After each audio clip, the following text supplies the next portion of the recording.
Dr. Luz Longsworth, Pro Vice Chancellor and Principal, Open Campus, UWI, Land District Governor 60B, Maureen Graham, Progressive Melvin Jones Fellow, distinguished presenters, Professor Clive Landis, Professor Peter Figaro, Dr. Orville Nemard, other distinguished guests from all Lions and Leo clubs and the UWI.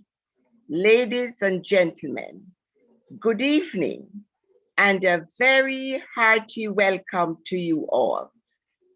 I am Blossom Anglin Brown, a medical doctor and public health practitioner by profession and a proud member of the Lions Club of New Kingston. I have the distinct pleasure of moderating this evening's proceedings. By way of background, this is the first of 3 webinars looking at the scoop on COVID. Today, the topic is COVID and your health. On April 8th, webinar 2 will be on COVID and your mental health and well-being. The last in the series will be on April 23rd.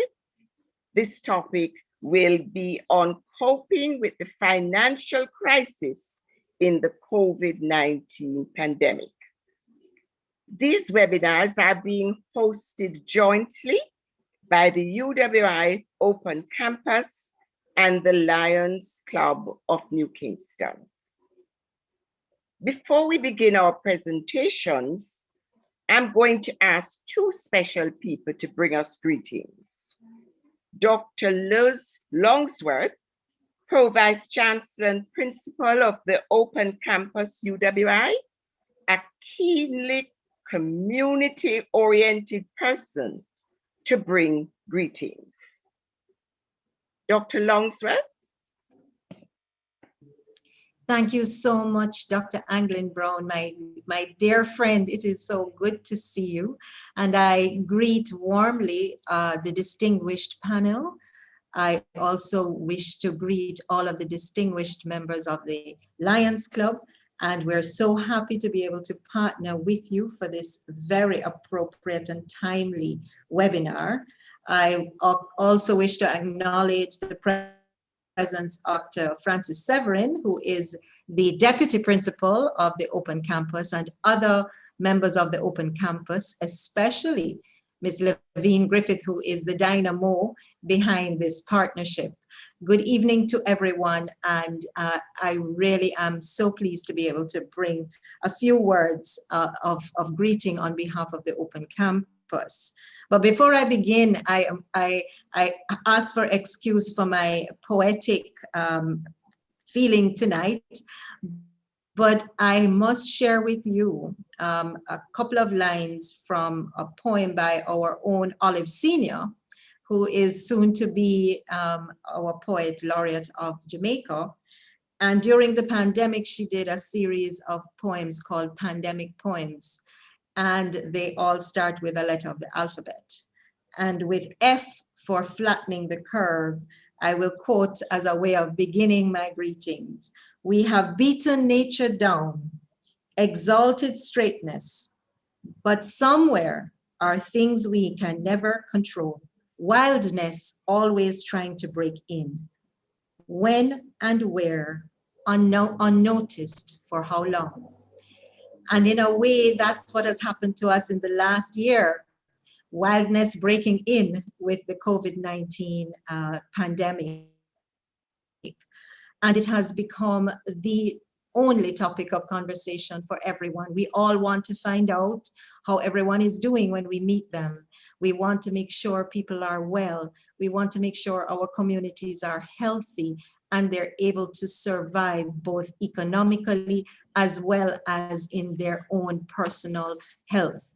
We are concerned about the survival of our people across the region.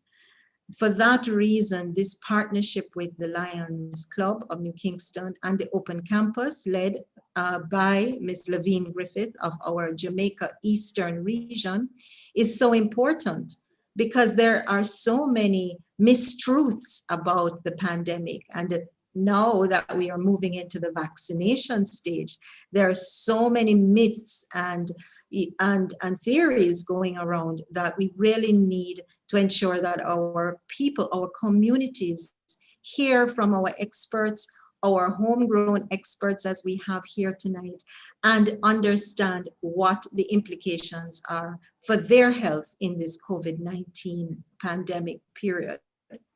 We in the Open Campus believe in bringing the university to the communities, and we are so happy to partner with an amazing community organization like the Lions Club, who has served Jamaica, especially in the areas of health, for so many years and across the region for so many years.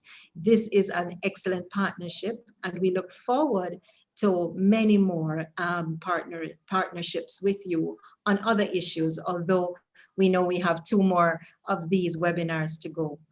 For tonight, I am looking forward to hearing our distinguished panelists. I am very familiar with all of our panelists, and I am in awe of their knowledge. I know that Professor Landis, for example, led the UWI's charge against this uncontrollable pandemic, and I want to thank him for the leadership that he has taken for the UWI and for the region in order to ensure that we were prepared for what we are now facing. Professor Figueroa is our international person, and I know more will be said about you, Prof, but we really are grateful for what you have done over the years, and also in particular now as we move into the vaccination stage. And my dear friend, Dr. Nemhard, who has always been a very community committed physician. I am so pleased to see you on this panel because we really need to get into our communities in order to take control of this pandemic. So I end by just giving gratitude to all concerned who have brought us together, and we look forward to an enlightening evening of conversation, and even more so, the continued move towards controlling and eliminating this debilitating pandemic. Thank you so much, Dr. Anglin Brown, for the graciousness of the Lions Club for inviting the Open Campus to participate in this. Thank you. Thank you so much, Dr. Longsworth. I know that this is just up your street, being the community person that you are, and we really welcome you again this afternoon.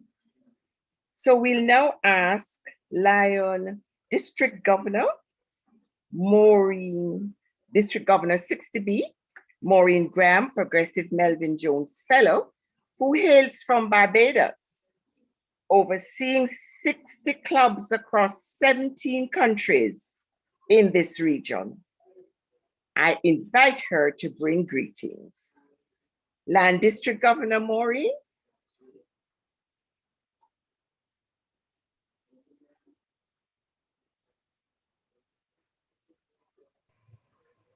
Thank you so much. Dr. Lion Blossom Angel Brown, Progressive Melvin Jones Fellow, GST Moderator, Dr. Lois, and I hope I'm pronouncing it correctly, Longsworth, Principal of the University of the West Indies Open Campus, esteemed presenters, Professor Clive Landis, Professor Peter Figaro, and Dr. Orville Nembrand, members of the leadership team of UWI Open Campus, and distinguished Leos and Lions in the virtual audience, ladies and gentlemen, my Leos, fellow Lions, good evening. I am extremely pleased to have been invited to share in this, the first of 3 webinars that will be examining the impact of the COVID-19 from 3 critical perspectives. I commend the Eastern Jamaica region of the UWI Open Campus and the Lions Club of New Kingston as part of 2 regional organizations for partnering in this worldwide venture. Unquestionably, the words coronavirus 2019, or in short, COVID-19, were the most repeated words in 2020. And much to our disappointment, they continue to be in the first 3 months of 2021. All of us in some way have been and continue to be impacted by the challenges created by this pandemic. Those of you who are not a part of our Lions movement might associate us with direct hands-on service and donations to the communities we serve. Undoubtedly, we have done a lot of giving over the past year. Our foundation, Lions Club International Foundation, alone in its response to the COVID-19 pandemic, has provided 353 grants totaling over $5.3 million for the frontline relief. But as an organization, we also focus on bringing training and information for citizens in our communities, thus assisting persons in dealing with difficult situations and making important life-changing decisions. This series of webinars fall in that category. We have extended invitations to our clubs and various groups in our communities, and I hope that many of them have joined or will be joining us in what I anticipate will be an enlightening activity. Like you, I look forward to hearing from the carefully selected panel of eminent presenters for this evening, or perhaps what is most critical topics at this time, COVID-19 and our health. I encourage all attendees to use this opportunity to seek answers to those nagging questions that may have harbored since the advent of this pandemic. I extend a warm greeting to each of you on behalf of the Lions of the Caribbean and of this sub-district 60B, of which I feel honored to serve as its district governor. Finally, I trust that you will leave this event with a feeling that it was time well spent, an educative and uplifting moment. God bless you all. Please, please continue to be safe. Thank you. Thank you so much, Lion District Governor Maureen. It's a pleasure having you on this panel this afternoon. Really good to see you. Thank you. So, COVID-19 has disrupted all our lives for more than 1 year. Professor Clyde Landis has been the chair of the UWI task force since February 2020. His research on merging viruses and policy responses in this period makes him very well placed to address questions about the coronavirus and the policy responses to the pandemic. Please help me welcome Professor Clyde Landis. Professor Landis?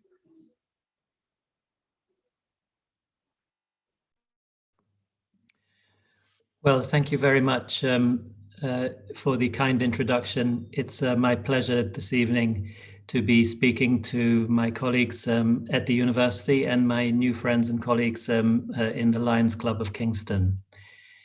So I trust that you can see my screen. Yes, we can.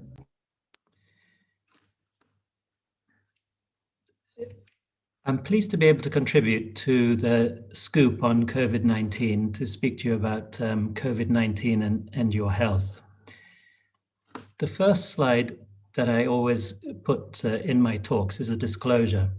And let me tell you, if people did more of this, we wouldn't have half the problems we have in the vaccine world, which is filled with misinformation. So I have no financial disclosures or conflicts of interest with the presented material today. In overview, I'm going to summarize how the Caribbean is doing, what the work of the UE COVID-19 task force is in very brief brushstrokes, and the state of the vaccines today. So here we are, 1 year into the pandemic, 120 cases globally and counting. And the Americas have the highest number of cases. Deaths, 2.7 million in the world and counting. And again, the Americas have the highest proportion of deaths in the world. But what about the Caribbean? We're in the Americas. Well, you can search databases high and wide and you'll never find the Caribbean. This is a typical story, isn't it? The Caribbean is always overlooked. So how are we doing in comparison to the Americas? So I've done a little bit of analysis today and just pulling out our neighbors to the north and to the south, and also some of our source countries. So as you can see, I've summarized here COVID deaths per million. And so the reason I've chosen deaths is that it's a little bit more reliable in terms of metrics than cases would be, which depend on various factors like testing capacity. Please ignore my peacock, which is screeching in the background. Why deaths per million? So that you can compare legitimately large and small countries and even regions. So compared to the United Kingdom and the US, which have between 1,600 and 1,800 deaths per million, look at where the Caribbean is. We're way down at the bottom. So Cuba, Haiti, and the Dominican Republic, which are the most populous countries in the Caribbean, Cuba and Haiti are around about 20 deaths per million, and Dominican Republic around about 500. And when you look, there's a little cluster down there of 3 countries, Trinidad, Barbados, and Jamaica, and they're all sort of clustered together, about 1/10 of what you're seeing in the US. And you can see that South America and European Union also very high. So a very legitimate statement is that the Caribbean has about 1/10 of the deaths per million and cases per million compared to our neighbors to the north and to the south. So we're doing relatively well, despite the fact that, we are suffering some outbreaks. Jamaica has now passed 500 deaths, and that's really a struggle. But let's put things in perspective. And so at UE, we've been trying to understand why the Caribbean region has really been quite strong in its public health response. And I'm quite convinced that it's the coherence of the leadership, particularly CARICOM and its organs like the Committee on Human and Social Development for Health and Education, and also the technical agencies. The Caribbean Public Health Agency at the top has been doing a wonderful job, Pan American Health Organization. And what about the Caribbean Disaster and Emergency Management Agency? They're all working together seamlessly. And our hypothesis is that the reason we've done well is that our responses are sort of mapping onto the WHO's health system framework. So all the components seem to be there. And you can see down at the bottom left where UE fits in, and that's in the information domain. And when the Caribbean heads of government first met, there was some talk about, well, we need to get some other universities come in, and there were all kinds of names mentioned. And the chair of CARICOM, which was Mia Omar-Motley at the time, she said, well, that's the job of the University of the West Indies, and I'm sure they will provide the data. So we have been in giving that one source of information as a unique regional university. And I really think our regional university has come of age. So this is the task force which I have the privilege to head. It's 20 members strong, and it covers a lot of disciplines. So we have virologists, geneticists, laboratory people, but we also have critical care physicians. We have psychologists, psychiatrists, we have economists, we have lung doctors, we have a really good spread to try and deal with all of the aspects of this pandemic. And maybe I should highlight the communication experts. At the bottom left, Dr. Rhonda Jaipal-Ogaro from our University Marketing and Communications operation. And in the middle top, Janet Carew, who is the head of UETV. And they've been really integral in getting the message out from the task force. So the task force's remit is really twofold. It is to coordinate the university's internal readiness. So hopefully you haven't heard too much disruption from the university during COVID because we've been pretty ready. So we were able to produce the management plan, COVID-19 management plan, just 2 days before the first case was registered on March the 11th last year in Jamaica. So we were just about keeping ahead at all times of this pandemic. But what I want to focus on is really how we've been able to inform the Caribbean's response. And so UE Cares would be our gender expert, our ethics, our ethicists, our psychosocial unit. I'm not going to go into that, but that's going to become increasingly important as the Caribbean tries to climb out of this enormous economic hole that we're in. UE Medicine is in some ways obvious because our hospitals, like the University Hospital of the West Indies, most of the staff, they would be UE staff members, active members, or they would have been trained in UE, and they're doing an incredible job across the Caribbean. But I will talk a bit about UE Science. So the approach that we've taken in the task force, we had a bit of a dry run with Zika. You know, bad as Zika was, it's not on the same scale as the pandemic that we're in now. And we were able to forge a really good working relationship with the Caribbean Public Health Agency, with CARICOM, with the Disaster and Emergency Management Agencies. We had a model. And so we really just renewed our friendships and we took on this new foe. And it really has been a very deep interaction. So the very first meetings, special emergency meetings in February last year, all the way through the special emergency meetings of the Conference of the Heads of Government, and now the regular annual meetings, the organs of CARICOM, like the Council for Human and Social Development, Education, and Health. We've been involved in all of those. And you know, we have bi-weekly meetings with the Caribbean Disaster and Emergency Management Agency. So, you know, this has been a very holistic response, and we're really good friends with all of them. It's just that we can't get to meet them. And I think UE has really found its place in this jigsaw, and we're serving as a regional observatory. And you remember how I started and said the databases around the world, you never get an overview of what the Caribbean is like. Well, we're providing that. And so the George Uline Chronic Disease Research Center, which is part of what's called the UE Center. Many people think that UE Center is just some big administrative bureaucratic center which oversees the regional university, but it actually, the biggest part of it is actually medical research. And so this is the sort of output that we're producing. We actually produce daily surveillance data of what the outbreak looks like in the whole Caribbean. And what you can see here would be a heat map that gives you a sort of overview of the cases as they're emerging. And if you go to our website and you can see these daily reports, I would draw your attention to this one in the middle, slides for presentation. So if you're a journalist or someone who wishes to make a presentation, you can come every day. We put together a slide set, which is free to you for you to use. And so I'll just show maybe a few of those outputs.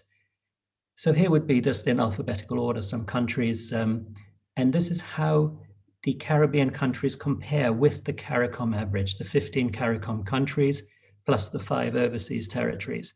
Those would be in the dark blue, would be the average of CARICOM. So you can see that Jamaica is currently above the average and St. Kitts is well below the average. And how about this slide? You know, again, comparisons across the world. How does the response in Jamaica compare with countries that have contained the epidemic like New Zealand, Iceland, and Singapore? So you can see that we're still just about hanging on, but we don't really want to go the way that the UK went and heading any further up. But these are the kind of contextualized analyses for the Caribbean, which we're able to do through the UE COVID-19 task force. So here is the website, and I do urge you to visit it.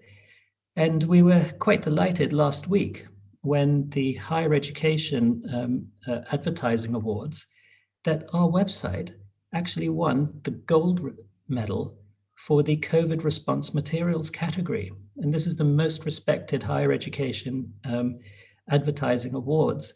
We were up against Johns Hopkins and Emory and University of Toronto. We were very pleased at this. And, you know, maybe they were impressed that which other university do you know that has its own cable TV channel? You know, UETV brings the press conferences from WHO. We have a memorandum of understanding with them 3 times a week. And so this is the advertisement for the one coming tomorrow. But right now, the phase that we're in, and not just the COVID-19 task force, but many organs of the university are very much involved in health literacy, forums, particularly about vaccinations, debunking myths about vaccines, etc. And of course, that's exactly what we're doing today. So what are the state of the vaccines in the final segment of my talk? Well, one thing to say is they work very well. All the vaccines work well. They generate great B cell responses, great T cell responses, and here you can see all of the kudos and the success rates and everything. And in the real world settings, they're working very well. But despite that, this is fairly typical. If you did a survey in the US, it's fairly typical of Europe as well, and many Caribbean countries. So about usually it's around 60% of people are accepting. They'll say, yes, I'll take a vaccine. Then you will have about 30% who are saying, I'm not really quite sure, the undecided. And then you have about 10% who just say, no, I will never take a vaccine, forget it. And so, you know, I always wonder, have we forgotten? Have we forgotten what vaccines have done? I mean, just look at smallpox. Smallpox has been eradicated from the face of the earth. Eradicated is the strongest term we can use. It's the only virus that's been eradicated by vaccinations. It saved 300 million deaths in the last century alone. That's a real killer. Killed 30% of all people it infects. Measles was eliminated in 2000, but unfortunately, because of vaccine hesitancy, it's come back again in Europe and in the US. TB, you know, again, saving lives, 58 million lives saved in the 21st century. We really need to finish the job for TB and get those vaccines out to the last few pockets. And polio, you know, terrifying childhood disease causing all this paralysis. I'm sure that even now we would know people in our community who've had polio, and it's almost eliminated now. There were only 38 cases in 2018. And in the Caribbean, have we forgotten how effective the vaccines are? Look at our life expectancy has gone up by 50%. It's gone up from 50 years to over 70, close to 80 years. And, you know, most of this is due to the elimination of all those childhood diseases. So, you know, vaccines have really been remarkably successful, and yet the hesitancy. And you can see the hesitancy here. So the third from the bottom, around about 60% vaccine acceptability is the US, as I already mentioned. But Trinidad and Tobago and Jamaica, right at the bottom, have even more hesitancy. So we really need to do work to build on the trust. And so I believe that some of the hesitancy is very legitimate. So I think a lot of it is conflated with some of the unethical human experimentation that took place on Black and Caribbean populations in the US and here in the Caribbean, Guatemala being an Association of Caribbean States member. I think many people would know about the Tuskegee syphilis study, the horrendous study that was performed over 4 decades by the US Public Health Service. 600 persons were enrolled without informed consent. But we know they were not informed because they were lied to. They thought they were entering some study to help them with syphilis. In fact, it was just a from diagnosis to death observational study. And even when penicillin was invented, it was withheld from the participants. This was so shocking that when it came out, it earned a presidential apology to the survivors of the Tuskegee syphilis study from Bill Clinton. And if anything, the Guatemala sexually transmitted disease study was even worse. Here, over 1,300 people were deliberately infected by the US Public Health Service, many of the same culprits on both studies, with sexually transmitted diseases. And 83 of them died. And so when this finally came out in the 2000s, it earned another presidential apology to the nation of Guatemala. Here you can see they used prisoners, prostitutes, and psychiatric patients to infect. It doesn't get any worse. And so this apology came from Barack Obama. And so, I think there are reasons why people would be skeptical about medicines which are coming to our population, and I understand it. And so when you look at the information war that's going on, the undecideds here are in green, and understandably that 30% who are undecided, they're most active on social media looking about the truth about vaccines. The 60% who are perfectly okay with vaccines, they're in blue. They're like, I'm not bothered. But actually, they really should be. And they must engage with those who are undecided, because those 10% who are the anti-vaxxers in red are really active on social media. And they're sort of having it all their own way. And when you look at this excellent paper from Heidi Larson about the reasons and determinants of vaccine hesitancy, she recognizes there are legitimate grassroots concerns. I just spoke about some. So cultural and religious grassroots concern. And, you have to acknowledge those and interact with people and explain. But then, we mustn't be blinkered. There is also a lot of malicious content out there, which is completely unauthentic. So the opposite of grassroots, I guess, is astroturf. And here, this is quite shocking.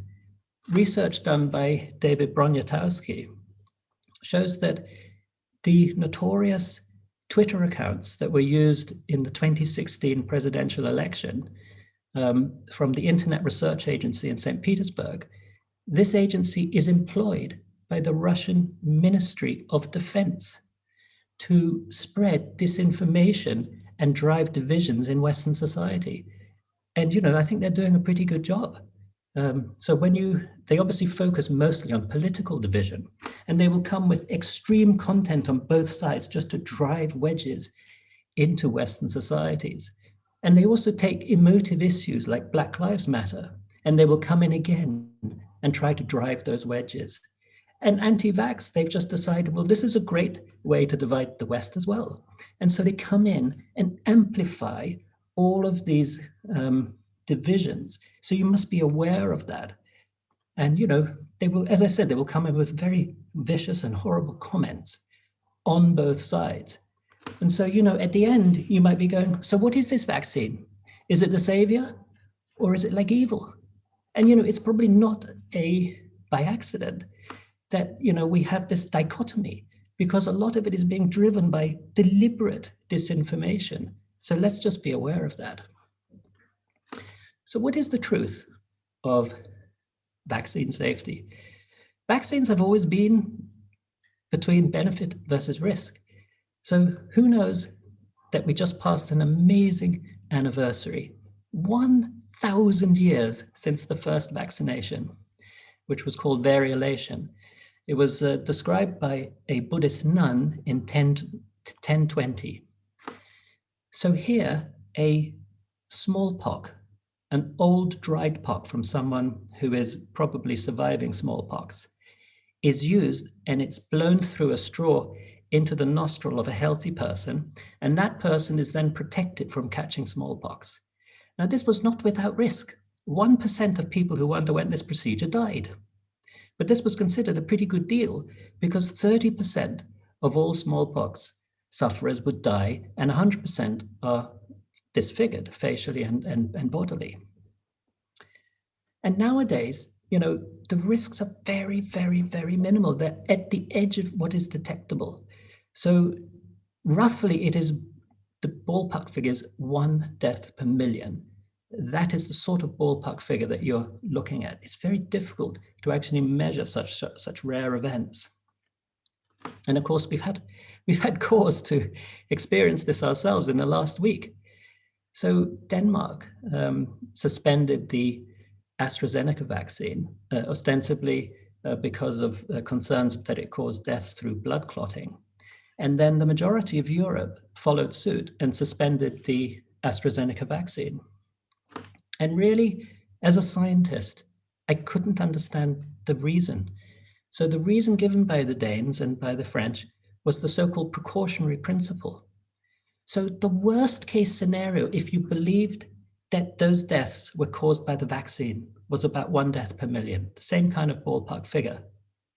But on the other side, we know from the UK that the real world impact of the vaccine is actually more successful than all the models predicted. And so you'd be looking at about 1,000 deaths a day prevented by vaccination. So where's the precautionary principle? I don't understand it. Anyway, things have moved on. And of course, it affects the whole world. So Indonesia suspended its rollout because of this spat in Europe. The Gleaner carried it. Thankfully, I believe the Jamaicans are still going ahead with their vaccinations. And of course, today, it's all blown over. So the European Medicines Agency ruled today that the AstraZeneca vaccine is safe and effective.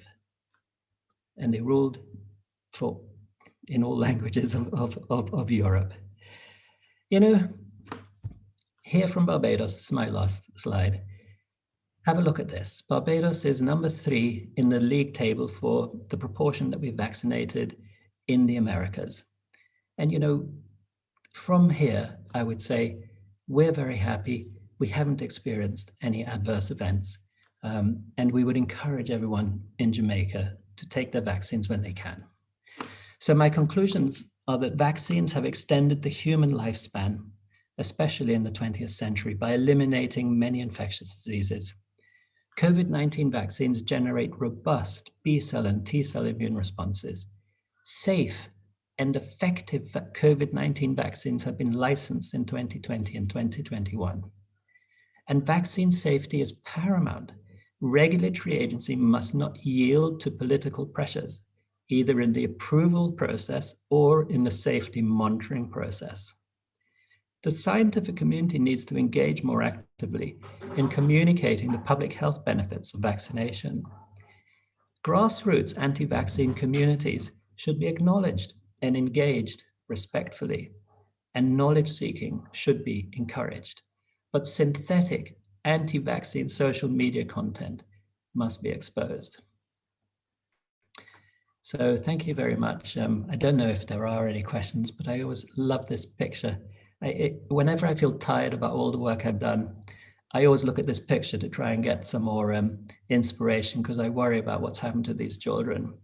And that would segue into the next COVID-19 task force forum, which is on the education gap. Thank you very much.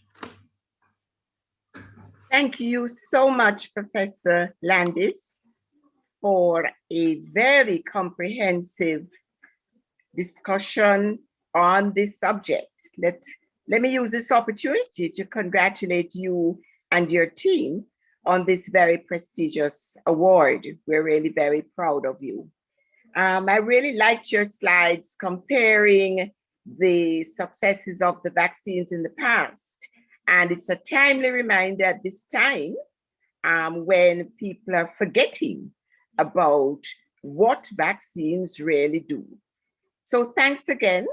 Our question and answer session will come at the end of the 3 presentations.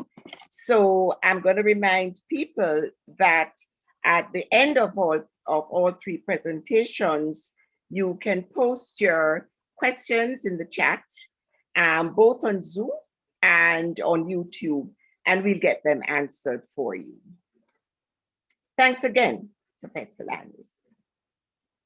So I know we're going to hear more about vaccines. The issue of vaccines have dominated the conversations at all levels of our society, here in Jamaica and across the world. But there are so many questions. We've heard a little bit from Professor Landis's talk. Are they safe to take? Which one should we take? Is there a choice? Well, we're privileged to have this evening Professor Peter Figueroa, Professor of Public Health and Epidemiology and HIV/AIDS, a member of the WHO Working Group on COVID-19 vaccines, and a member of the UNAIDS Scientific Expert Panel to answer all these questions and more. Please help me welcome my friend and colleague, Professor Peter Figueroa. Thank you so much, Blossom. I am searching for my presentation here. Okay. Okay, so thanks to the Lion Club for inviting me.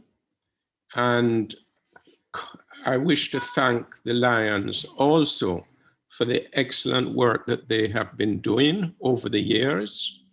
And I'd like to add my tribute and commendation to Clive and his team for the excellent leadership and work that they are doing.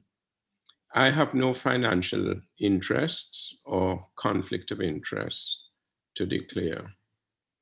As Clive said, we have over 120 million confirmed cases globally, 2.7 million deaths. Our economies have been crippled and lives disrupted, social life disrupted. So it has really been a significant impact on all of us. And you can see the epidemic curve for Jamaica, and you can see how Jamaica is going through a very steep, sustained surge of cases of COVID that is putting tremendous stress on our health services right now. We have over 30,000 cases in Jamaica now, confirmed, over 500 deaths. Trinidad and Tobago, just under 8,140 deaths. Barbados, 3,400 cases, 39 deaths. As Clive pointed out, the Caribbean isn't doing badly, but Jamaica certainly at this time has a serious surge. And the number of cases identified is actually an underestimate of the true number of persons who have been infected with this virus and become ill.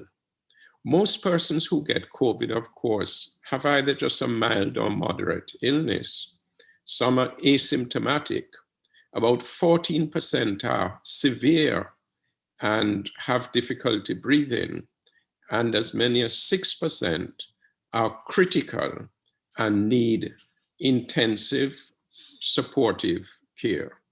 The case fatality rate increases with age, so that by the time of age 80, 1 in 4, an estimate of 1 in 4, and perhaps 1 in 6 over 70 may die from COVID.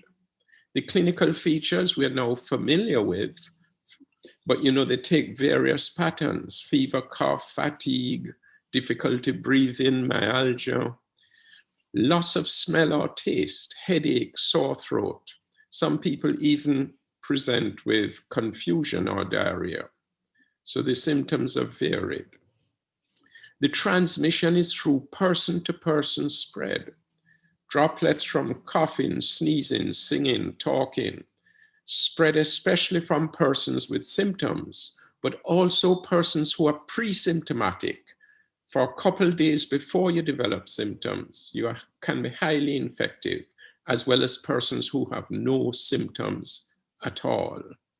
We know the measures that we have to adhere to avoid the spread of COVID. And we really have to support each other to stick to these non-pharmaceutical measures: the wearing of masks, physical distancing, avoiding and restricting crowds, especially indoors, hand hygiene, and of course, isolation of cases, quarantine of contacts, and where necessary, local lockdowns of communities or total lockdown if it is required. You could say that globally, there are probably 3 different strategic approaches that are being taken by countries. Countries like China and New Zealand have been really decisive in requiring restriction of both social and individual activity in order to control the epidemic. But of course, New Zealand has been successful that people can go more or less normally about their life. China has been really impressive. Sometimes they do 5 million tests within a few days just to make sure that COVID is not spreading. Most countries take a more measured approach where they aim to avoid the health services being overwhelmed. And there are a few countries, unfortunately, that either are in denial or just accept that some of their population are going to die, and they hope for herd immunity. Now, the daily new corona cases per million residents was quite dramatic, especially towards the end of last year in our neighbor to the north, the United States. And it's very interesting to note that a country like Japan has had much fewer cases and had more effective control. Europe, somewhere in the middle. Now, anytime you have a surge in COVID cases, you're going to get an increase in severe cases and persons requiring hospitalization. So you can see the blue curve are cases and the red curve are hospitalizations, and the latter follows the former closely. And in fact, when you get a surge in new corona cases, you can expect that within 3 weeks, you're going to get an increase in the number of persons dying from COVID. And we are witnessing that right now in Jamaica. Now, just before the end of last year, you could see that the death per million, the US was very high, Japan at the bottom, and Europe in the middle. But once the vaccine began to be rolled out, and it's interesting to know that Israel is probably leading in terms of the percent of their population that they've been able to vaccinate. 58% have received at least 1 dose. The UK have done well, 38% of their population, 27 million doses. US has done 1/5 of their population with at least 1 dose, over 100 million doses. China has done 65 million and India 37 million. So worldwide, over 360 million doses of COVID has been rolled out. But this is what is so dramatic. Look how dramatically the number of new COVID cases in the US has fallen since the COVID vaccine has been rolled out. And you can see that the number of persons who need to be admitted to hospital has also fallen dramatically, as well as the number of deaths.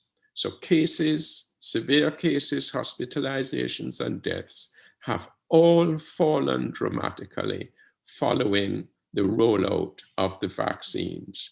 These data are a little old, a month old, but there's been over a 40% decline in cases in the States, 20% decline in deaths, 30% decline in hospitalizations. And globally, we see the same pattern with the rollout of the vaccine. Unfortunately, the majority of countries have either had no vaccine or very little. And this is why in April of last year, the Gavi, WHO, UNICEF, Gates Foundation, a couple European countries came together and established the COVAX facility. And this is a facility to help fund vaccine development and manufacture to produce more COVID vaccine.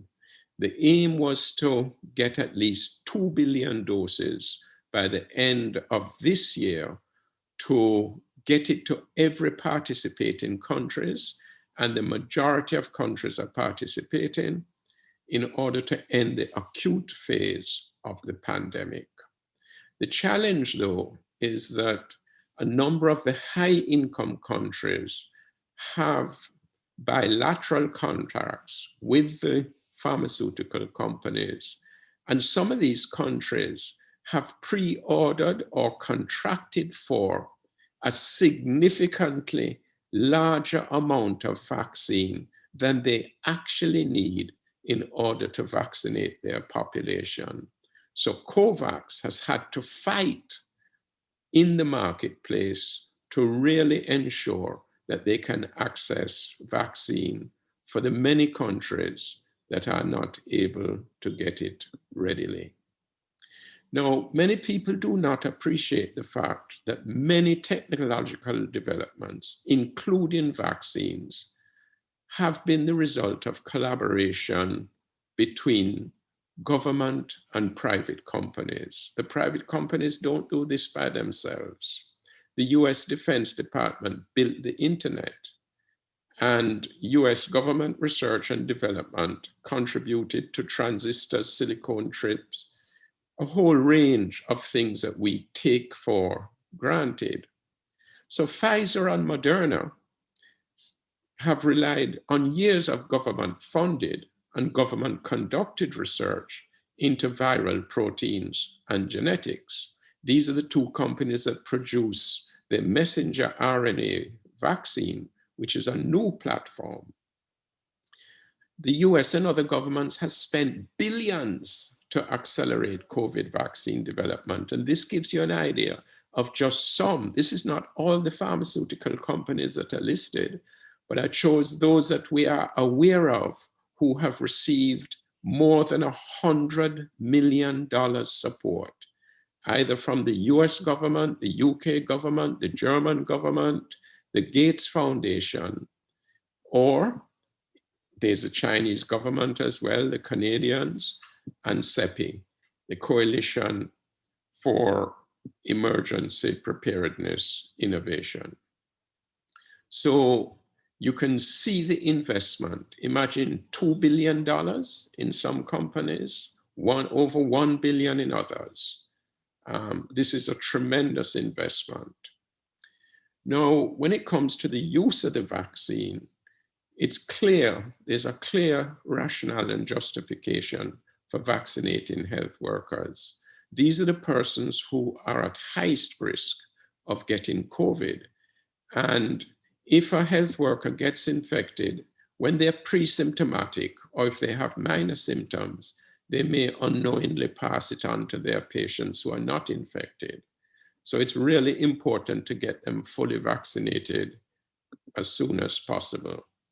The other rationale that is clear is the need for vaccinating older adults, because when you look at the case fatality rate and the infection fatality rate, it increases steeply by age. We talk about persons with comorbidities, but comorbidities also increase with age. So to make it simple, you can vaccinate health workers, other essential frontline workers, and then you can vaccinate older adults first, and then come down to the younger adults. Now, quite understandably, as Clive pointed out, people will have concerns about the COVID vaccines because they appear to have been developed so rapidly, and people wonder if the trials have been too short. In fact, all the trials have at least 30 or 40,000 persons in their phase 3 vaccine trials. And people wonder about the new platforms.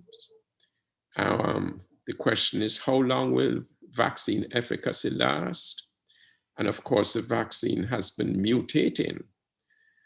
there are a variety of conspiracy theories. All of this has to be addressed, and people have to become informed. And it's natural to ask questions and to try and understand how the vaccine has been produced so quickly and anything else about the vaccine.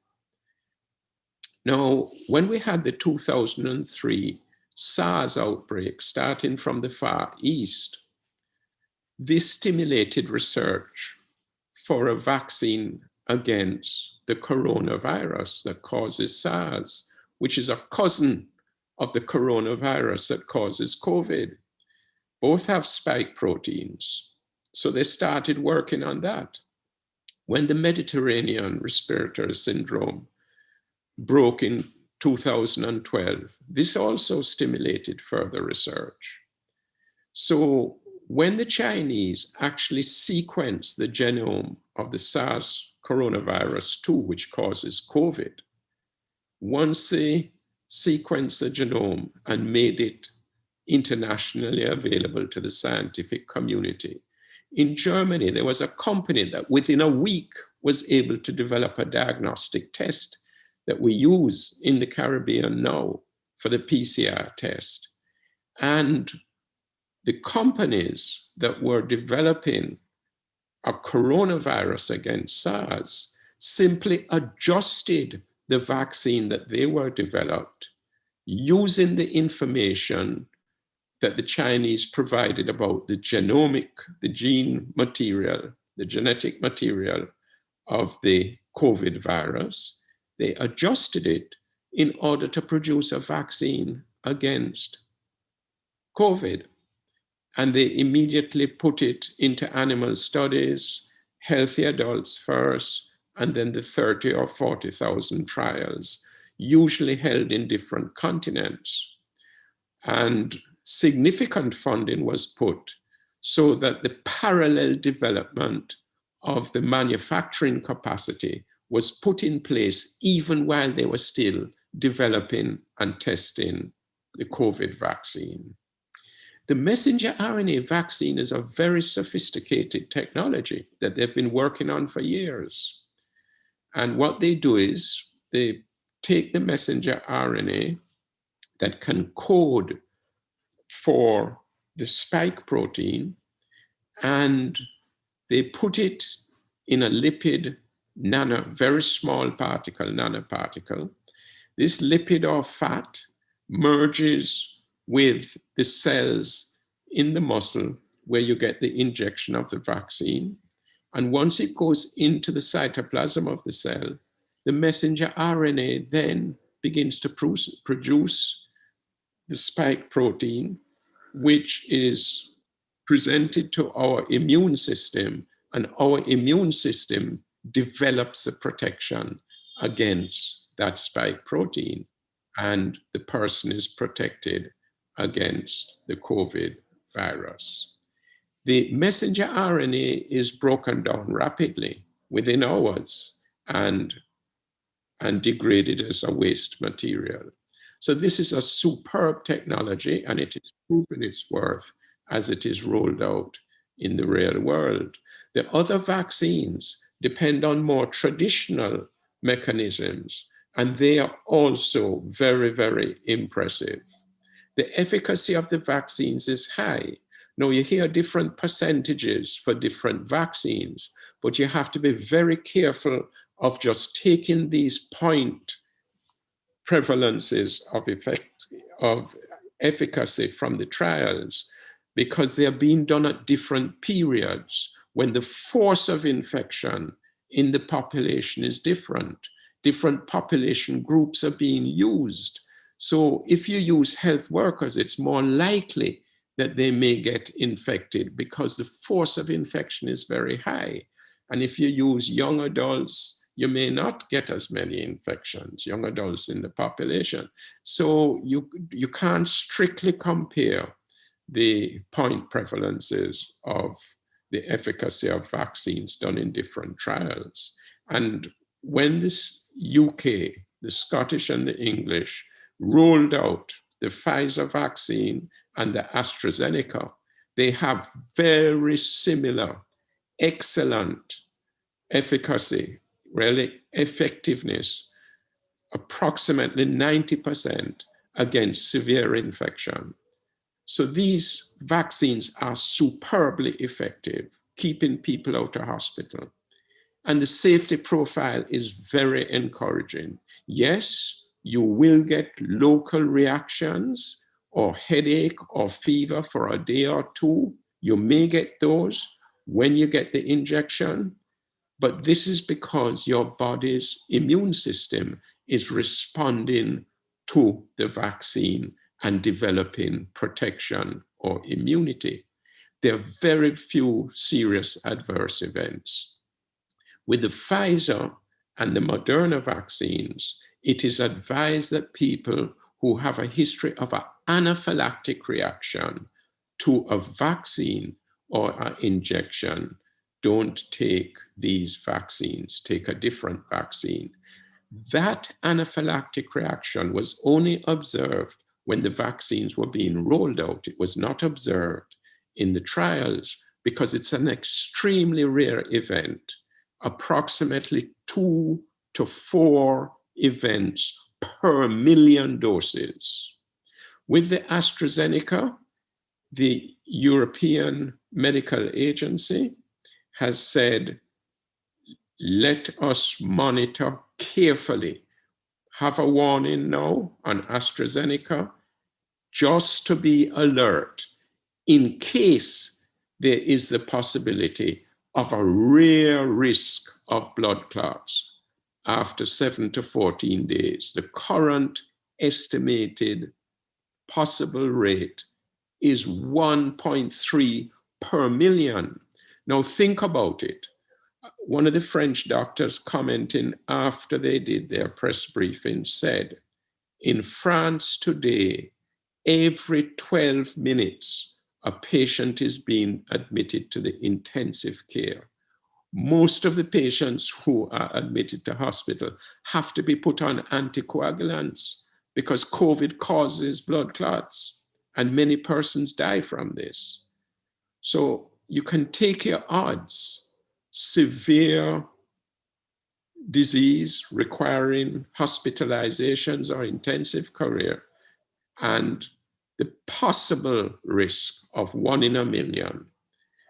The overall background rate of blood clots that they've found in over 20 million doses of the AstraZeneca, the overall rate of blood clots is less than what is expected in the general population, because we see persons presenting to practitioners all the time with blood clots. Now, there are important issues that we don't know enough about. We don't know enough about how long the vaccine efficacy will last. And the effectiveness can decline or increase over time. The vaccine does prevent disease, and we're increasingly recognizing that it probably reduces by as much as 70% the risk of transmission of infection. So that is encouraging. But we're going to have to monitor for the new variants that have been emerging and see how they affect the current vaccines that we have. We need to promote vaccine confidence among health workers and the population. We're also going to have to live with COVID for the foreseeable future. The vaccine is not a silver bullet. We still have to sustain non-pharmaceutical measures. And we need better point-of-care tests, better therapeutic measures. We should train dogs who can be taught to smell persons and identify people with COVID. We can use them at the airports. We can use them to screen people attending mass events. We have to recognize that there is still a lot to learn. The situation is dynamic. Therefore, expect change as we assess the situation. But I would suggest that at your first opportunity to take the vaccine you're offered, definitely take it. It may save your life or the life of a loved one. I certainly took the opportunity that I got. I thank you.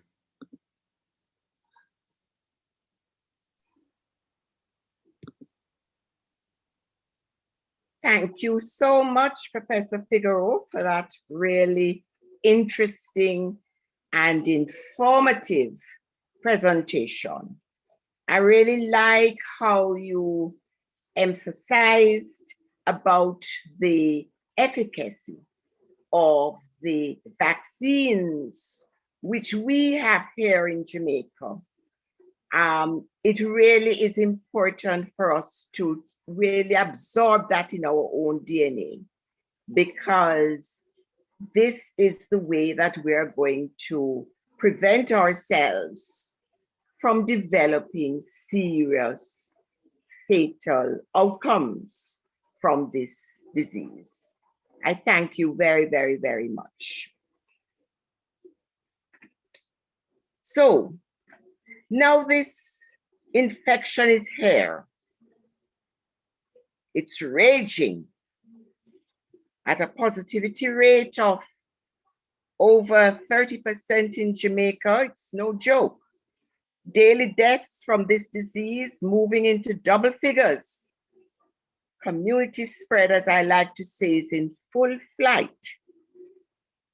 So this stark reality brings with it lots of concerns and lots of questions. So what do I do if I get COVID? What effects will it have on my body? Are there medicines I can take to help?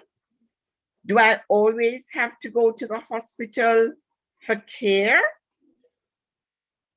These questions occupy the minds of everybody at this time. Dr. Orville Nemard, a caring, knowledgeable family physician, the director of Health Plus Associates, face these questions every day. We are therefore honored that he has agreed to come and share some of his knowledge and experiences with us this evening. Please help us warmly welcome Dr. Orville Nemard. Orville? Hi, good evening, everybody, and thank you for the warm welcome, Lion Blossom. I'm going to go ahead and share my screen.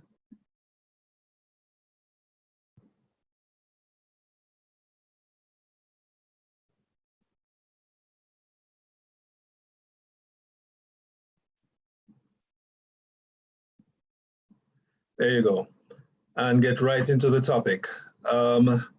It's the physical effects of COVID-19 on our bodies. And I'll do a quick recap. The coronavirus disease, COVID-19, is a viral infection caused by SARS-CoV-2, and it can progress to severe acute respiratory syndrome with pneumonia and acute respiratory distress syndrome. The disease was introduced into the world in 2020 and has spread rapidly to become a pandemic. I'm giving figures that were up to January 21, over 100 million confirmed cases and over 2 million deaths worldwide. That 100 million, of course, is something of an underestimate, as depending on which source you read, will tell you confirmed cases vary to real cases by a factor of anywhere from 3 up to 20. So it could be a low estimate of 300 million real cases to 20 times that 100 million. Person-to-person transmission is suspected to occur primarily by way of respiratory droplets, cough, sneeze. And the clinical features, average time from exposure to symptom onset is 5 days. 98% of people who develop symptoms will do so in 12 days. And the asymptomatic infection rate is 46%. Now, this figure is out of the US. There are other countries which have an asymptomatic infection rate of up to 70%, which means that in that country, 7 in 10 persons have no symptoms, they exhibit no symptoms, but they are infected. and are able to transmit the infection on a daily basis. The disease is considered rare in children, only about 2 to 5% of confirmed cases there, and their symptoms are milder. Their hospitalization rate is low, less than 7%, but by no means are they immune, and yes, children do die from COVID-19 disease. What are the common symptoms in the hospitalized patients? Fever, up to 90%, dry cough, almost 90% as well, shortness of breath, up to 80%, fatigue, call it 40%, the muscle pain, myalgias, 44%, nausea, vomiting, diarrhea, up to 40%, headache, weakness, 25%. And patients can present with what we call the non-classical symptoms. That's the gastrointestinal symptoms. And there may be isolated loss of smell and loss of taste. Although the slide says common symptoms in hospitalized patients, in practice, this is what I see as well in primary care. And this is pretty much the list we run down with patients in trying to determine who to screen for the rapid antigen test as to whether they do in fact have symptoms. And we do see persons who come in with only a loss of taste or a loss of smell and pretty much have no other history. With respect to the severity of the disease, 80% of persons will be mild or have no disease at all, 14% with severe disease, 5% critical disease, and the overall case fatality rate around 2%. So for those who are gamblers, they may figure that they could fall into that 80% group with mild or no symptoms, and take your odds as to whether you'll fall into the severe or critical disease group. Thing is that there's no way to predict which group you'll fall into when you acquire COVID disease. Home management is recommended for patients with mild symptoms. Treatment is symptomatic, so paracetamol for the aches and pains, fluids, rest. But patients with severe disease require hospital care. And persons with severe disease usually are going to manifest very quickly in relation to being short of breath, difficulty breathing, and their pulse, their oxygen levels falling. So for a number of the patients that I see who have mild disease, who I send home, I advise them to get a pulse oximeter and use that to monitor their progress and as an indicator as to when it is that it may be time for them to go off to hospital. Common complications among hospitalized patients: pneumonia, 75%, acute respiratory distress syndrome, 15%. And that's no surprise because we did say that it was a viral illness, which very often resulted in acute respiratory distress syndrome. But with the passage of time, look at what we're seeing. 20% of persons are showing themselves to have liver injury. Nearly 20% cardiac injury, heart failure, dysrhythmias, the heart skipping beats, inflammation of the heart, troponin elevation, which is what you see in heart attacks, prothrombotic coagulopathy resulting in venous and arterial thromboembolic events. This is just fancy talk for persons are getting clots in both their venous and arterial circulation. That's 25%. Acute kidney injury, 10%. Acute cerebrovascular disease, some persons have had strokes, and shock, which is sometimes tied into the prothrombotic events, whereby persons are clotting and they go into shock. So for this, what looks like a respiratory disease, we're seeing liver injury, heart injury, kidney, brain, shock, clots, something a little more than a respiratory disease is taking place here. And we see a rare multisystem inflammatory syndrome, similar to the Kawasaki disease, which is more commonly being described in children. What are the risk factors for disease progression? In other words, what's going to move you from what is mild disease perhaps into critical or severe disease? Being male, being over 65 years of age, and being a smoker. The risk factors, again, which push you into critical and mortal states, the so-called comorbidities which you talk about, include the cardiovascular disease, respiratory disease, diabetes, and hypertension. And just to note that in order of the strength of association, hypertension falls kind of at the bottom of the list. Cardiovascular disease being highest on the list, respiratory disease second, diabetes third. And there are some persons who talk about obesity as being a separate risk factor in and of itself. So COVID-19 is clearly a complex multi-system disease and is not just restricted to the cardiopulmonary systems. This is both so in the acute and the post-acute recovery phase. At the start of the pandemic, we're told that COVID-19 was a respiratory illness from which most people would recover within 2 or 3 weeks. And it is becoming increasingly clear that there are many persons who have been left experiencing symptoms months after becoming infected. And persons in the post-COVID sequelae commonly complain of fatigue, which can be severe, myalgias, anxiety, low mood, cognitive problems, and atypical chest pain. I very often see patients having been sent home after their 2 weeks. They come back, and yes, I'm happy to see them, and I'm telling them, you've done well, you've survived, you've passed the worst with COVID disease.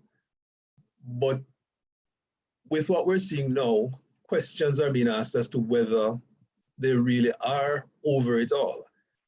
The worst of the symptoms may be gone, but a lot of them are not back to their old selves, as is the case of my patient who's a gym instructor. And 4 weeks after recovering from COVID, was unable to climb a flight of stairs without becoming breathless. There's a colleague physician who has reduced his work hours and the number of days he practices having had COVID, because he describes it, he's still in brain fog and he is having severe difficulty with his energy levels throughout the day.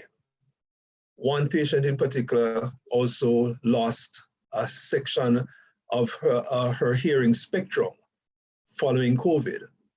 So having gotten over the worst of COVID, in spite of it, you're not even requiring hospitalization, doesn't mean that you're back to normal, and it doesn't mean that it is all over.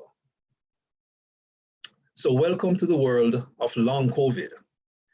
Long COVID is a term to describe the effects of COVID-19 that continue for weeks or months beyond the initial illness. And some define long COVID as lasting for more than 12 weeks, and others consider it, if the symptoms continue for more than 8 weeks, it's long COVID. The slate is quite open here as people are grappling with defining it and even putting some structure to what long COVID is. But what has been seen so far is that persons suffer from fatigue, shortness of breath, brain fog, sleep disorders, fevers, gastrointestinal symptoms, anxiety and depression. And these can persist for months and range from mild to incapacitating. The long COVID symptoms are thought to be caused by the body's response to the virus continuing beyond the initial illness. And I'll say we're still learning about COVID because initially it was just a respiratory illness. Then we moved on to it being, well, it triggered an excessive response to the excessive immune response, and that's what was giving us a lot of the symptoms. Recently, there have been bits of pieces in the literature which are saying, well, yes, there is the excessive response, but they're not clear that this is entirely what's responsible for all we're seeing. So as far as the chapters for what we understand about COVID is concerned, look out for the next chapter because there are still questions to be answered. In attempting to put some structure to it, I've seen this classification of long COVID. 1, patients that are experiencing after effects of intensive care, those with post-viral fatigue, those with lasting organ damage, and those with fluctuating symptoms that move around the body. Those that have survived intensive care are generally weak, too weak to sit unaided or lift arms. They may not be able to get off their bed, and they struggle to speak or swallow. And they may also be affected by depression or post-traumatic stress disorder. Many of the long haulers report fatigue, aching muscles, and difficulty concentrating. And this is thought to be related to post-viral asthenia. We do see some of it with viral illness as well, meaning with the common flu, but it is more profound here with COVID disease. Lasting organ damage, the ongoing breathlessness, the cough, or racing pulse could be symptoms of lasting damage to the lungs, example, fibrosis, although it may not necessarily be, the damage may not necessarily be permanent. Lung damage seems particularly prevalent among patients who required hospital treatment. And in one study, up to 6 weeks after leaving hospital, half of the patients are still experiencing breathlessness. A third of the hospitalized patients had sustained heart damage, even those with mild infections. And ongoing problems with the liver and skin have also been reported. All ages have been affected. And another estimate is that 10% of COVID patients experience symptoms lasting longer than 3 weeks, and around 1 in 50 will still be ill at 3 months. And just to reiterate, all ages have been seen. So people are now talking about the long COVID syndrome in children. How do you manage your symptoms? Well, you have to pace yourself, plan what you're going to do. Don't overexert yourself. Try and break your tasks into smaller, bite-sized chunks. Consider the time of day to do your activities based on your energy levels. And they say frequent short rests are better than a few longer ones. So rest before you become exhausted. My own experience with taking the vaccine was that on the day after, I was hit with some serious bouts of lethargy. And it required just lying down for a few minutes, and then the energy levels would come back. Fortunately, at the end of 36 hours, all of that disappeared and as if it never happened. Don't do things that make you feel breathless. Well, sorry, don't stop doing things. You have to keep pushing the limits. So still continue to do your walks, but work within the limits of your exercise tolerance. And if you're using a walking stick, don't be afraid to lean on it when it is you're feeling breathless. With respect to memory, write down the things, try to reduce the distractions, break the plans down into bite-sized pieces, and keep checking on the plans as you follow it. Stay on top of your mental health. Be kind to yourself, but I think for those of us around the persons who are suffering from the issues post-COVID and the fog, we need to be kind to them as well and to help them to try and stay on track. With respect to joint and muscle pain, flexibility exercises, stretching, getting into yoga, those can be beneficial.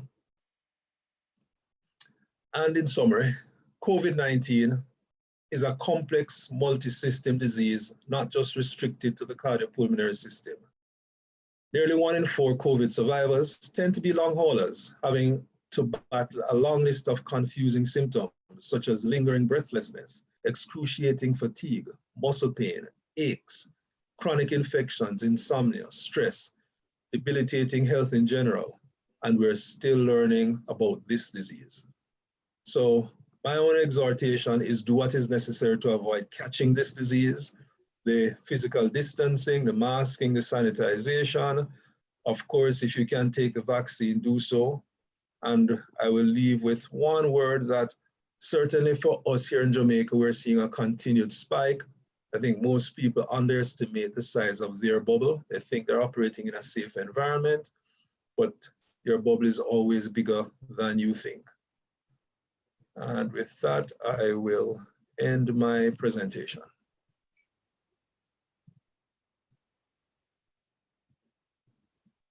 Thank you so much, Dr. Nemard, for that really very interesting and really giving us a very good idea of what happens clinically with this disease, COVID-19. I'm particularly impressed that you stressed for our audience the issue with the long haulers, because we're seeing that more and more, and particularly the mental health issues, which that's going to come up in a subsequent webinar.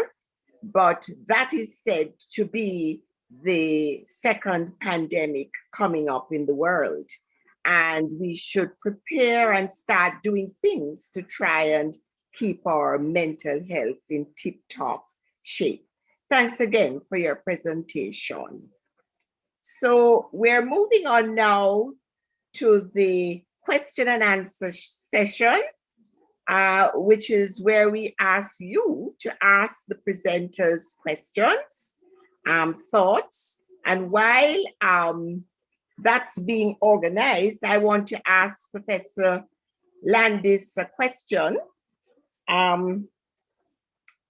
To Professor Landis, I'm just wondering, is your team looking at the issue of variants in the Caribbean?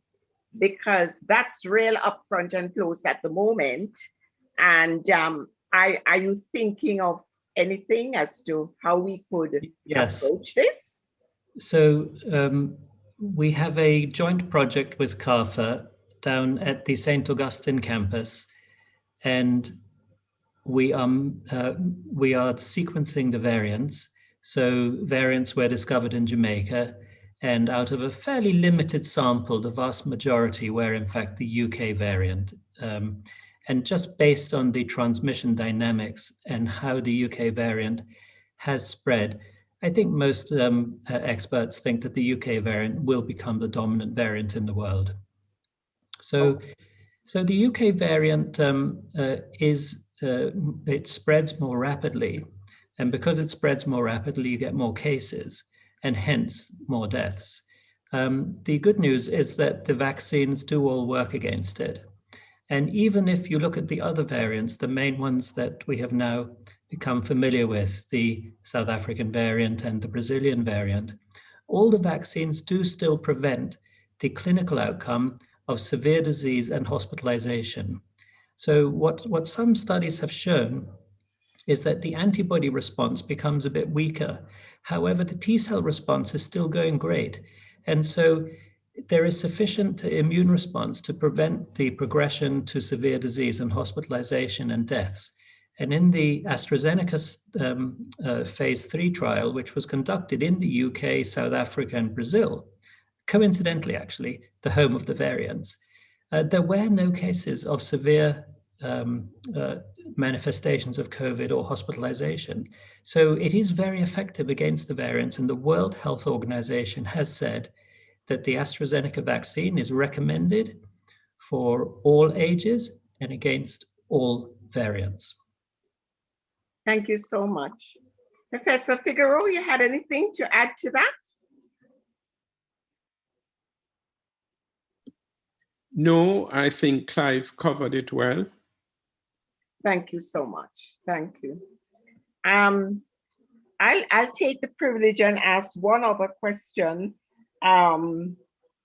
to Dr. Nemad. For our information, if we presented with symptoms of COVID, do we go straight to the hospital right away?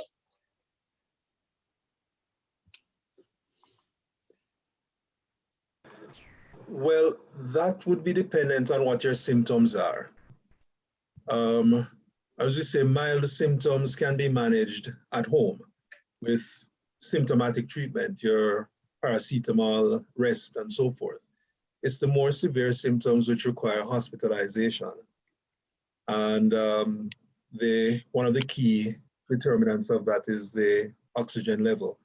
Hence, my recommendation for persons to have pulse oximeters at home and to use that as a guide when the numbers begin to fall as to whether they should go off to hospital or not. I see Peter showing his own.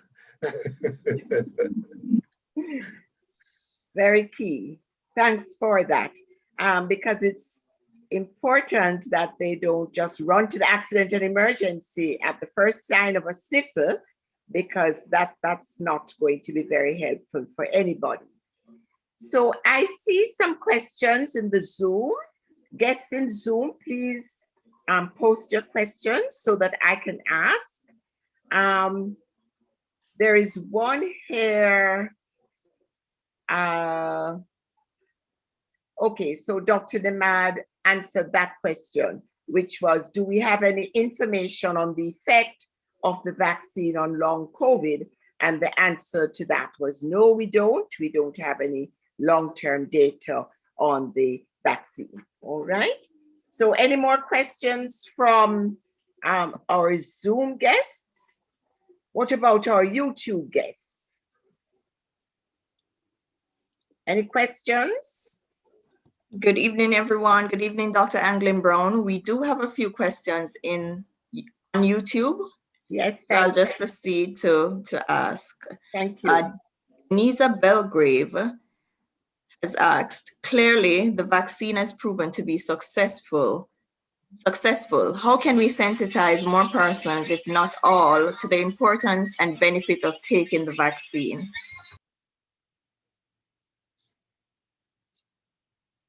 You want me to take that? Blossom, you're muted. Yeah, please take that. Please take that. Okay, yes. I think the important thing is there are many persons who are anxious to get the vaccine. So the more persons who come forward and get vaccinated, then this will help those persons who want to wait and see. They want to know someone who is vaccinated, realize that they're fine, nothing really bad happened, they're fine.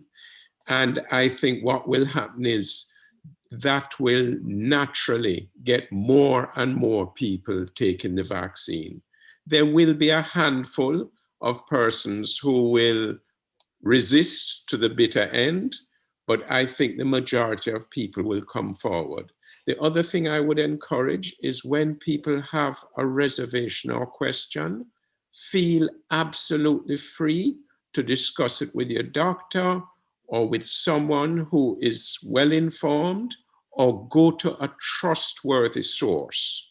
PAHO, WHO, CDC, Johns Hopkins, any of the trustworthy sources where you know that they are a credible source of information, not just something that is floating on social media.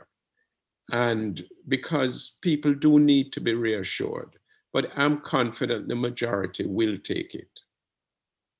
Thank you so much for that. I also feel the same way. All right, may I have another question? Okay, another question from Ms. Belgrave. If many persons are not exhibiting most of the signs, what measures should be put in place to ensure that everyone is captured?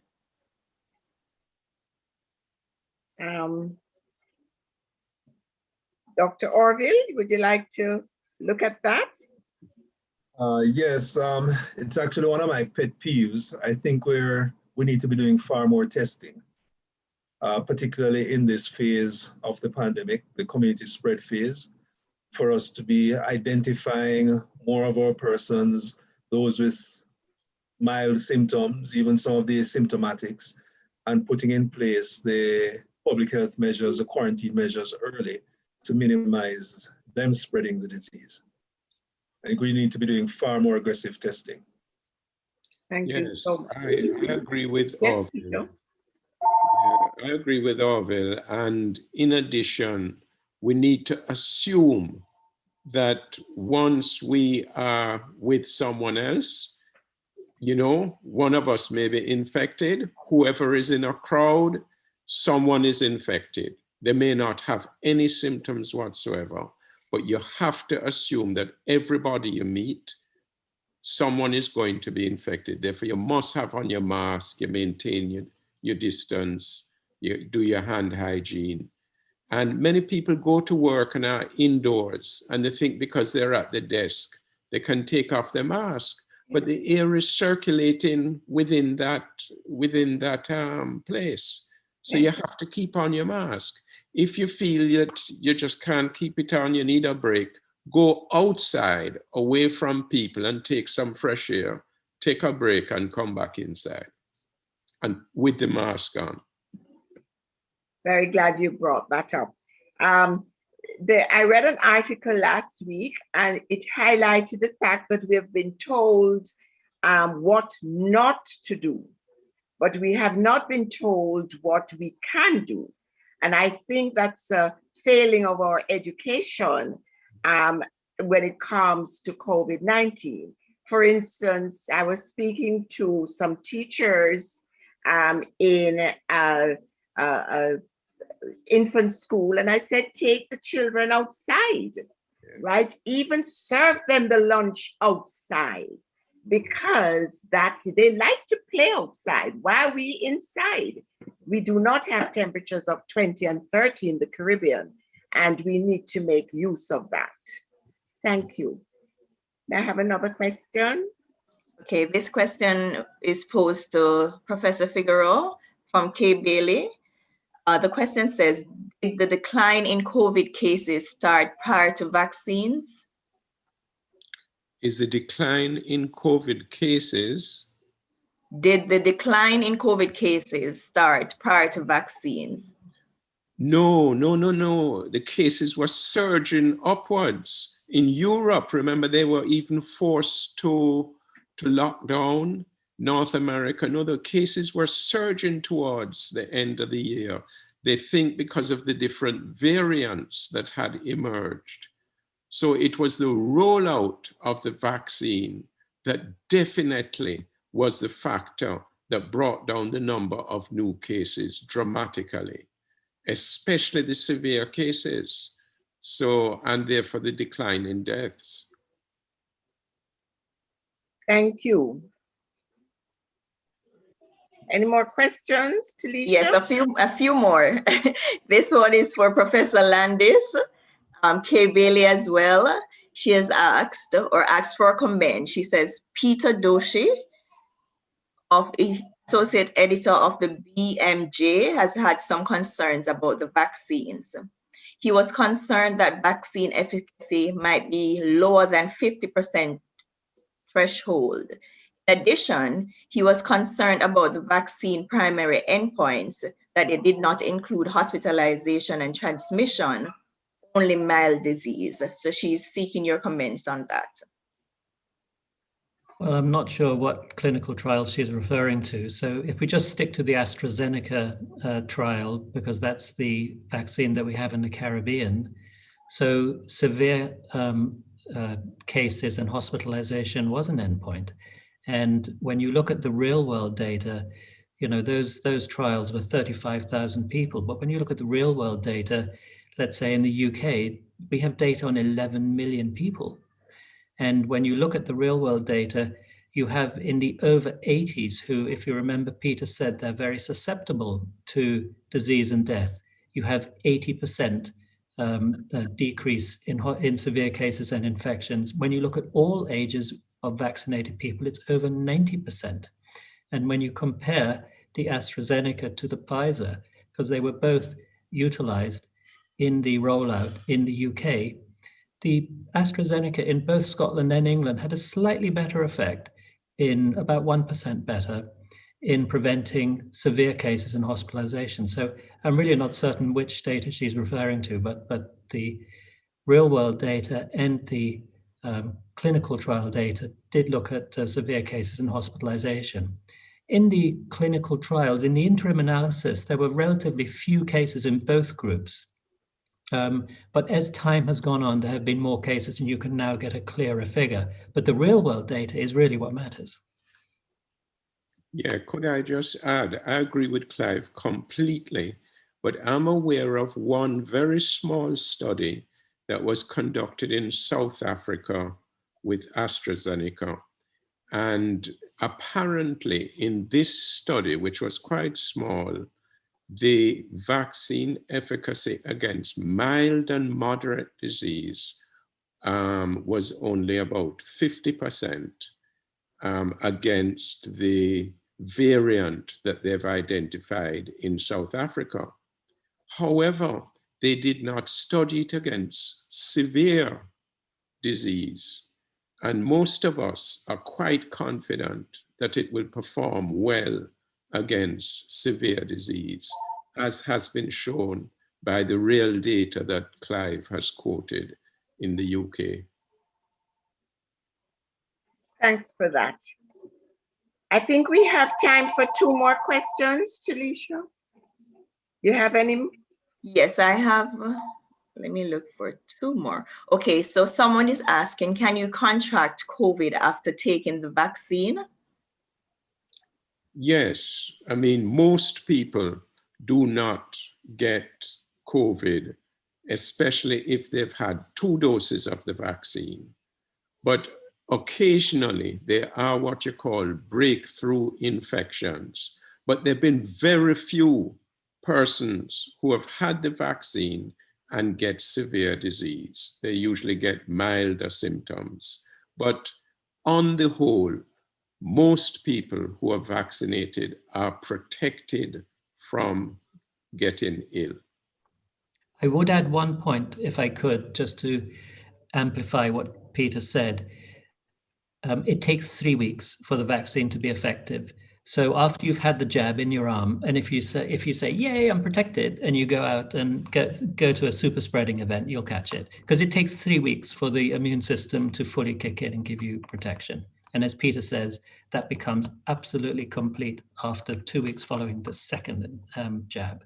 So after you've had your COVID vaccine, don't let your guard down too quickly. Very important. Thanks for that. So we are going to go on to our final question now. Right. One more I'll ask here. We have a few more, but I'll ask this one. What will happen when you take the vaccine, not knowing you had COVID virus? Will there be any side effects or serious effects? Not that we're aware of.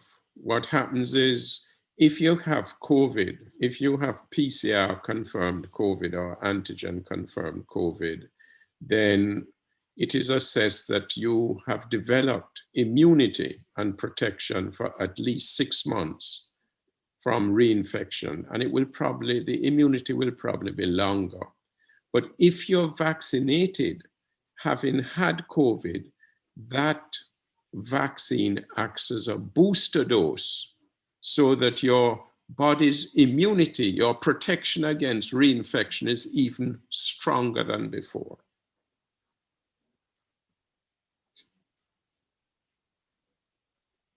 Thank you. Are there any questions from our Zoom guests? Going once, going twice? They're written in the chat to you, I think, Lion Blossom. I've seen one. I've taken those. There is another one. I'll just voice it. I'm told to ask, how long after contracting the COVID can you get the vaccine? Well, persons are usually advised to wait up to 6 months, 4 to 6 months. But there's no harm if you get it right away. No. But since a vaccine is in short supply, it allows someone else to get one of the scarce doses. Since you're already protected, you've developed immunity. But if you wait about 4 to 6 months, then you get a good booster to your immune system. Good. Well, I just want to say thanks to everybody for that really lively question and answer session. And what we can promise to do is we'll go through the other questions and we can field them to you if so that the guests on YouTube can get their answers. So I will take on that responsibility. Thanks again. So we've come to the end of an evening filled with knowledge, and we have seen how this pandemic really needs a multidisciplinary approach, starting from good research, crafting relevant policies, how to manage the illness, using various modalities. We have looked in detail at the use of the vaccines, major positive response to grappling with this illness. I'm sure that we have all learned something new. And in closing, I'm going to invite our hardworking president, Lion Angela Pattison, to move the vote of thanks. Thank you very much, Lion Bloss. An evening like this doesn't just happen. It is the result of hard work by many, many persons. First of all, let me thank sincerely our moderator, Dr. Lion Blossom Anglin Brown, for so ably guiding us through the evening's proceedings. Thank you, Lion Bloss. I see your stamp on the evening itself, and so we thank you for your input there. We thank our persons who brought greetings, the head Pro Vice Chancellor and Principal of the UA Open Campus, Dr. Liz Longworth. Thank you so much for bringing greetings. Thank you to our Lion District Governor, Lion Maureen Graham, Progressive Melvin Jones Fellow. Thank you for sparing the time to be with us and to bring a greeting. We take from both of you inspiration to continue this work and to continue with the remaining 2 webinars. Thank you so much. We move to our presenters. Wow, what an evening this was. Thank you so much, Professor Landis, for taking the time to share with us what is happening at the university, how Jamaica stacks up with the rest of the Caribbean and the wider world. Thank you for that. Thank you, Professor Figueroa, because you've taken us through the course of the disease, where we are, how we stack up, how the disease is progressing, how the vaccines are developing so much. I'm so impressed with all that has been happening and all you were able to share with us. Dr. Nemhard, nothing like being in the trenches. And so we thank you for your perspective, having had to treat the people who come into you. I am so distressed to hear there's something called long COVID, my word. So now we know we have to watch for that as well. We have such a team who helped to put this together. And I just want to bear with me while I just call their names, because they've just been absolutely marvelous. Planning team, Lion Levine Griffiths, who took the lead and came to me with this idea. Thank you. Lion Elaine Robinson, who is our zone chair in the Lions movement. Shereen Thorpe, Talisha Baker Wilby, Corrine Duffus Bryan, Marcia Reed, Sophia Wellington, Charles McNabb. Our advisors, Lion Yolanda Paul and Sunitra Ram Singh, and our technical people. The technology worked today. I hope I don't talk too soon. So Lion Siobhan Sutherland, Lion Wendy, and Leo Fabian Maxwell. Thank you all so much. Thank you, audience, for being with us and for sharing and for making this evening the success that it was. Have a good evening, and Lion Bloss can send us off. Thank you so much, Lion Angelo. And it's really just left for me to say thank you again for being here and to remind you about webinar number 2, which will be on April the 8th, right? Yes. To discuss another big issue of COVID on your mental health and well-being. So good night, everybody. Stay safe, and please continue to adhere to all COVID-19 protocols. Good night. Walk good. Good night. Good night, everyone. All right, good. Night, everyone.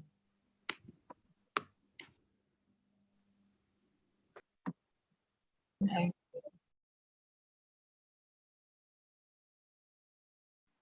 Thank you so much, Lion Wendy and Siobhan. Thank you, everyone. Thank you so much. It has been a wonderful evening.